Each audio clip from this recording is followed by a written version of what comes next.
Assalamualaikum warahmatullahi wabarakatuh. Alhamdulillahilladzi kana bi'ibadi khabiran bashira. Tabarakalladzi ja'ala fi sama'i burujan wa ja'ala fiha sirajan wa qamaran munira. Asyhadu an la ilaha illallah wa asyhadu anna Muhammadan abduhu wa rasuluh. Alladzi ba'athahu bil haqqi basyiran wa nadhira. Wa da'iya ilal haqqi bi'idnihi wa sirajan munira.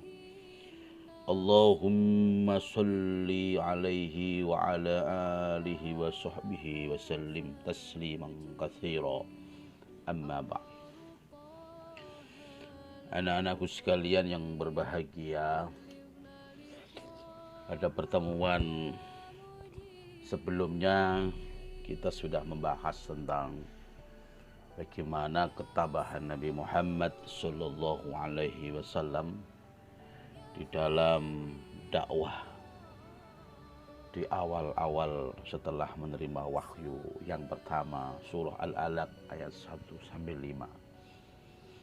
Sekarang kita akan mengaji tentang ketabahan para sahabat Nabi di dalam menghadapi cacian, makian dari kaum kafir Quraisy.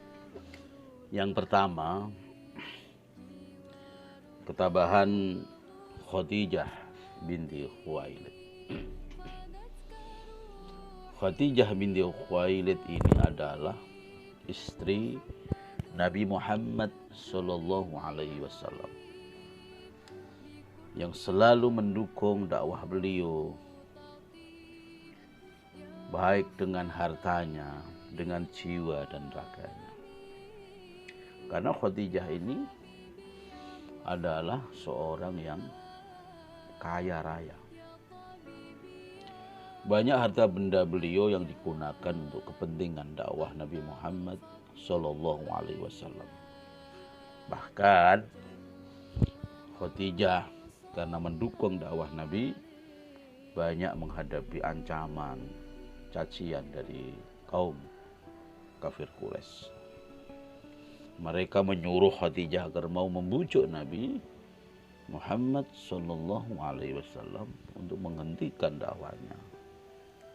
Namun sifat tegar dari Khadijah ini, setianya kepada beliau kanjeng Nabi Muhammad sallallahu alaihi wasallam, bujukan itu ditolak oleh Khadijah radhiyallahu anha. Yang kedua, ketabahan dari sahabat Nabi Abu Bakar. Abu Bakar itu adalah salah satu sahabat Nabi Muhammad yang selalu setia mendampingi beliau. Bahkan sering pergi ke masjid bersama-sama untuk menunaikan ibadah sholat dan menyeru untuk memeluk agama Islam kepada kaum kafir Quraisy. Pada suatu hari, Abu Bakar ini meminta izin kepada Rasulullah Shallallahu Alaihi Wasallam untuk menyeru kepada kaum kafir Quraisy supaya mereka insaf dan mengikuti seruan Allah Subhanahu Wa Taala dan utusannya. Setelah mendapat izin, Abu Bakar lalu berdiri di tengah-tengah masjid dan berkhutbah dengan suara lantang, berseru kepada kaum kafir Quraisy supaya mengikuti seruan Allah Subhanahu wa taala dan utusannya, yaitu Nabi Muhammad sallallahu alaihi wasallam. Tetapi apa tanggapan kaum kafir Quraisy? Mereka bahkan memukuli Abu Bakar sehingga jatuh karena tidak kuat menahan pukulan-pukulan mereka. Ketika mencoba melarikan diri, Dengan segera ia ditangkap oleh Utbah bin Rabi'ah dan dipukuli lagi. Akhirnya Abu Bakar ditolong oleh orang-orang dari keturunan keluarga Taimi yang kebetulan lewat dan dibawa ke rumah ayahnya Abu Quhafah. Dengan takdir Allah Subhanahu wa ta'ala,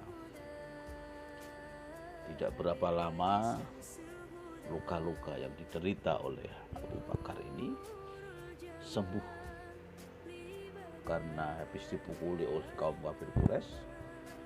Ketika beliau menyeru kepada kaum kafir Quraisy untuk mengikuti seruan Allah dan seruan utusannya, yaitu Nabi Muhammad Sallallahu Alaihi Wasallam, disinilah ketabahan Abu Bakar di dalam membela Nabi Muhammad, membela ajarannya, yang kemudian diharapkan orang-orang kafir Quraisy untuk masuk pada agama Islam. Yang berikutnya adalah ketabahan dari keluarga Sumayyah. Keluarga Sumayyah ini disiksa oleh majikannya yang bernama Abu Jahal. Termasuk keluarga Sumayyah itu adalah Yasir.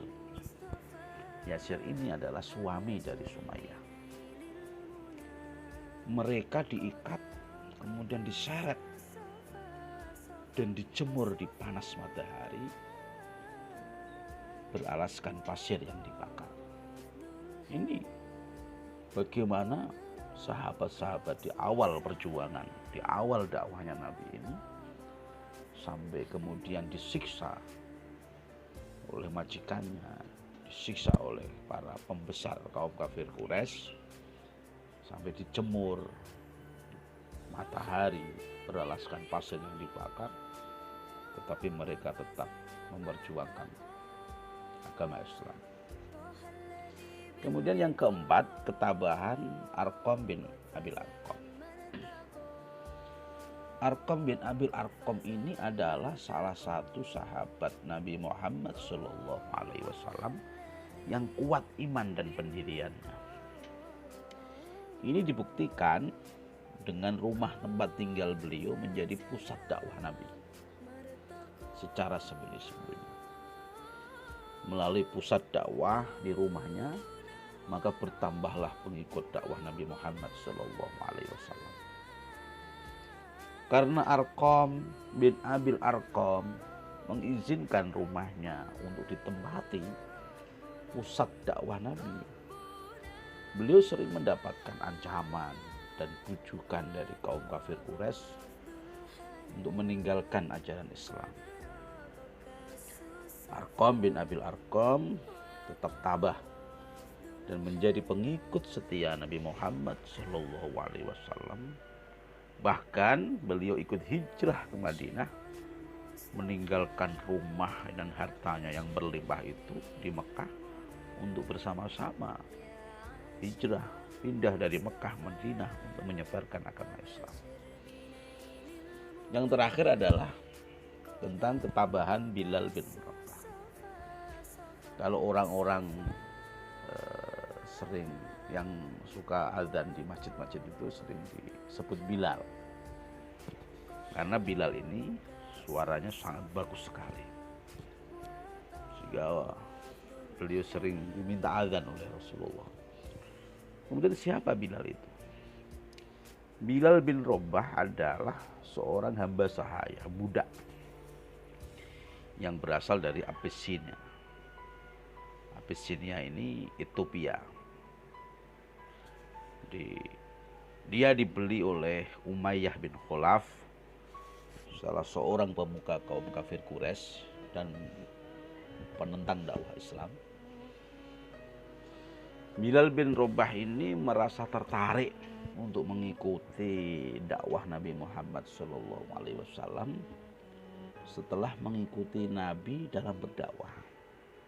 Dia menyatakan diri sebagai seorang Muslim. Mendengar berita bahwa Bilal bin Rabah ini mengikuti dakwah Nabi, Umayyah bin Khalaf sebagai majikannya itu menjadi sangat marah. Dia menyiksa dan memaksa Bilal bin Rabah agar kembali kepada kepercayaan menyembah berhala. Bilal dicambuk berkali-kali, luka cambukan merata di sekujur tubuhnya, merah. Beliau menahan sakit atas cambukan itu dengan berucap ahad, ahad, ahad. Ini menandakan bahwa Tuhan yang patut disembah itu hanya satu, yaitu Allah Subhanahu wa Ta'ala. Tidak sampai di situ saja. Kemudian Umayyah juga menjemur Bilal di panas terik matahari. Kemudian di atas perutnya diletakkan batu besar. Akan tetapi siksaan itu tidak sedikit pun mampu mempengaruhi akidah yang diyakininya. Ketika penyiksaan itu berlangsung, Bilal dengan tegas menyatakan pendiriannya dan dengan suara terputus-putus karena menahan sakit, beliau mengucapkan lagi kata-kata ahad, ahad, ahad. Demikian kisah perjalanan dari para sahabat Nabi yang dengan setianya walaupun disiksa, walaupun diancam-ancam, tetap para sahabat-sahabat Nabi ini setia kepada beliau untuk berdakwah bersama-sama beliau. Maka kita harus sebagai umat Islam, sebagai penerus perjuangan para ulama, para kiai dalam berdakwah, kita harus tabah para sahabat Nabi Muhammad Sallallahu Alaihi Wasallam. Demikian yang dapat kita sampaikan pada pertemuan pengajian kita kali ini di pelajaran sejarah kebudayaan Islam kelas 4. Subhanakallahumma bihamdika asyhadu an la ilaha illa anta astaghfiruka wa atubu ilaik. Wallahu muwaffiq ila aqwamit thoriq. Assalamualaikum warahmatullahi wabarakatuh.